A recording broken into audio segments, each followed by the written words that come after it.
gihatag sa Ginoo usa ka kanang kay one time good mga partner ang ako ang anak na hospital sa Perpetual Soccer.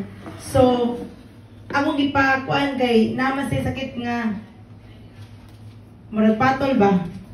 Patol kay mugahi man niyang mulak man niyang baba. So ako siyang gida sa Perpetual Soccer.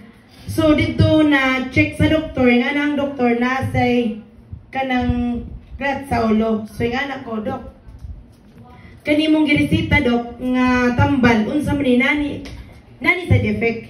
So nga nang doktor, tanang tambal nga mo giresita na jud side effect. So dito nagsugod ang gagol sa kundughan nga nang mapainom man tuod ang akong anak og tambal pero may side effect sad. So yung anak ko unsay side effect dok, nga na siya nga wala ko kay ba unsay side effect. Depende na sa akong matama sa iyang lawas kung unsay side effect. So dito na goal ko. So yung anak ko sa akong galingon, yung anak ko ni Lord samtang nag-uli ko. Kay sakit kaya akong dugan yung anak ko. Wala imposible ni mo Lord. Hubad mi sa imong atubangan, walay tago diri namo. So kay baw ka sa tanan unsay mas maayo. Gusto ko karon nga mangayo ko nimo og tambal nga way side effect. So at the time akong gipangayo heartily sa Ginoo, tagaay kog tambalon nga way side effect. So dito na gidatod na ko ang grapa nga gihatag sa doktor kay mo to yung gipainom. Ako tong gida pero wala pa kahurot og tunga ang grapa. Kuan jud ang akong dughan di jud ko yun. So kining First Beta Plus, nakita ko na ni ang First Beta Plus since akong mama. Pero lagi di ko motuo. So ning abot sa akong punto ning anak ko, no choice ko kay nga namang doktor na side effect. So ning kuha ko og guyabano gold. Gibutan ako sa lamisa, amot kanong gibutang sa nako sa lamisa.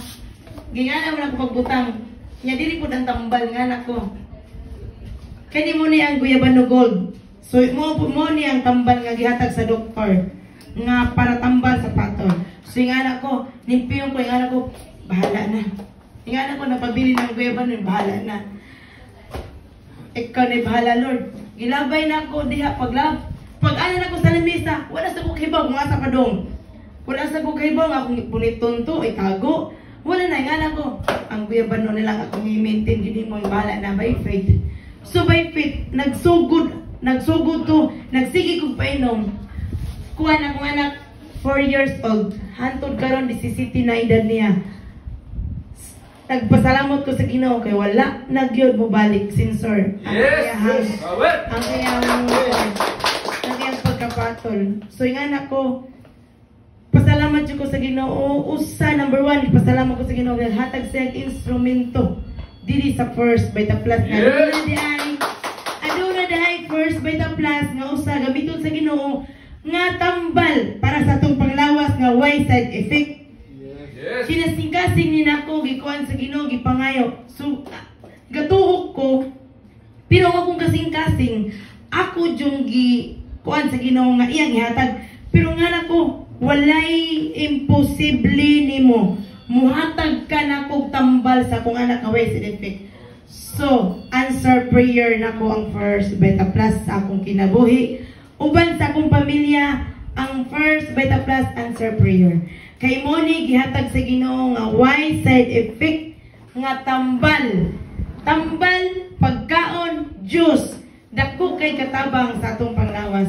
Muna nga kay dili lalim ang usa ka inahan nga magsigpainom sa anak nga sigunahona unsa ni sertifika nino unsa ni sertifika ni mo ni rason nga nagpadayon ko bisan unsa ka busy na sa pasil tagadlaon sa una mo na ko sa pasil alauna pero karon mo na alas 10 alas 11 maabot na gila alas 11 karakara na mi kay Ganalian naman mi so alas 11 ajis kape na nami pasil hantod karon bitana lang gayon na nakaulik wala size nakatuog gamay inom din ko kuan inom din ko platinum duha para mugawas akong tingog so salamat sa Ginoo ning gawas ko kay gusto na ko